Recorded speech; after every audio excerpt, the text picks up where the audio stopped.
Hello, welcome to Merimbula Camping.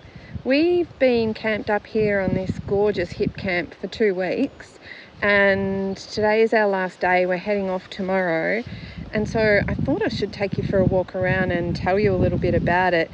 It is an absolutely gorgeous Hipcamp. It's I don't even know how many acres, but it's heaps and heaps of property. There are 10 designated camping areas, and each of the 10 areas, it would be big enough for huge groups. Meredith, the camp host, said that she allows usually 2 or 3 groups on each site at any given time, just so that people can still have their privacy. So you can see behind me, I'll turn the camera around so that you can have a good look around. This is where we are camped up. We're on Wombat Way, and so Wombat Way stretches from just there at the edge of those trees, and it goes all the way up into that little clearing there behind that van, and then up to that gum tree. So that is one of the 10 designated camp areas. You can see this is area number 5, I think, over here, the amphitheatre, and we'll go for a walk up the hill and have a look at the property. It's just absolutely gorgeous and so much space. The great thing about this camp too is it's dog friendly. Dogs are allowed to be off lead as long as they're under effective control and don't chase the wildlife. There's also potable water available if you need to top up your water supply, and you can have campfires as well. We'll go down and have a look at the creek in a minute as well, because that's absolutely gorgeous. I thought I would show you why it's called Wombat Way. This is a wombat hole. So we have had the pleasure of watching the wombats come out at night. So this is a wombat hole down in here. Little wombats in there, big wombats actually. And there's another one over there. You can see sort of where our car's parked. Big wombat hole there. There's wombat holes everywhere. The wombats have been absolutely a delight to see come out at night. And we've also seen kangaroos, lots of kangaroos. So as we come up over the hill here, we're heading towards the back of the property here, but this is campsite number 7. So number 7, all the way down there, nice view back down. Number 8 is coming up here as well. On the other side, there are fire pits around the property, also shovels if you need a shovel for emptying your fire bin out. So here's campsite number 8. Again, look how big it is. And down here you're overlooking the creek. We will go down and have a look at the creek in a minute. The creek runs right down here into the back corner. You've got 2 more camping spots down here, number 9 and number 10. You can get a sense from this just how far apart everyone is camped. So even though there might be, lots of people, it's so quiet. You do not hear a peep from anyone.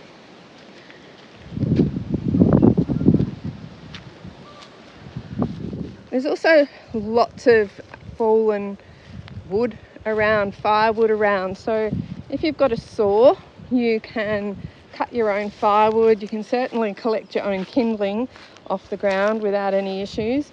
If not, you can purchase a load of firewood, and Meredith and her sons will bring it down to your campsite for you for $25 a load. It's good firewood, burns really well. But yeah, as I said, if you've got your own saw, you can collect your own firewood. This is the camp area known as the amphitheatre. I think it's camp area number 5, but it's like a giant sinkhole. Well, maybe not giant, but it's like a sinkhole. You can see how the ground has just fallen away. So unusual, but so good.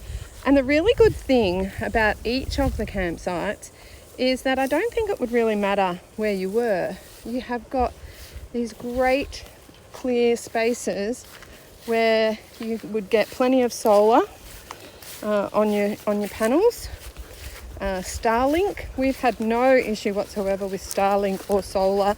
We've had fantastic solar, even though we've had cloudy days and rain. But again, look, this, from where these guys are camped down here, all the way back up to this wall, that's one camp area.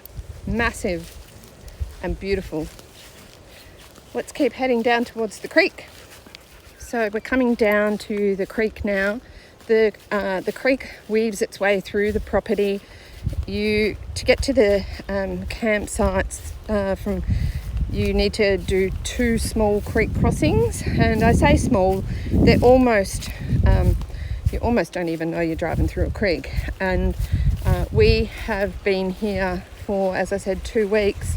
While we've been here, we had probably the biggest rain I think that they've had since 1998, which actually saw this creek running like a raging river, and we were actually flooded in for 3 days. We couldn't cross the creek to get out of the campsite, which was fine. We were happy to chill and do that, but it meant that this has been a fantastic swimming hole. We brought our chairs down here, sat in the creek.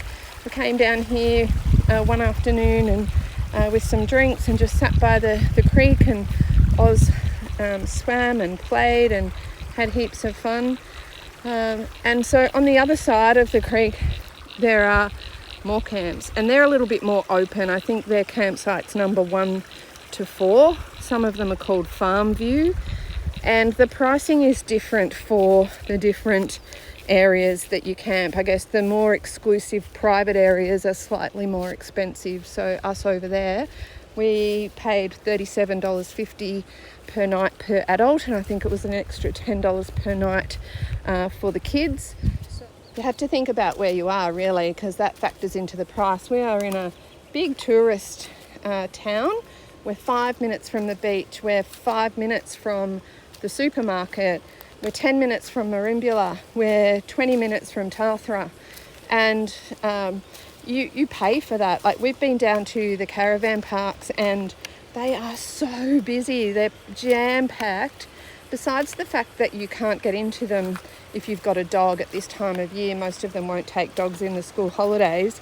Your guy ropes are crossing. When you're here, you really have nobody next to you unless you came with them, unless you wanted them with you. So this is the creek crossing. This is one of the creek crossings. The other one is probably even shallower. As I said, when we were here the first few days over Christmas, it poured and poured and poured, and this was running like a river. Oz was actually swimming in it, and it was like a lap pool. He couldn't make any progress in it.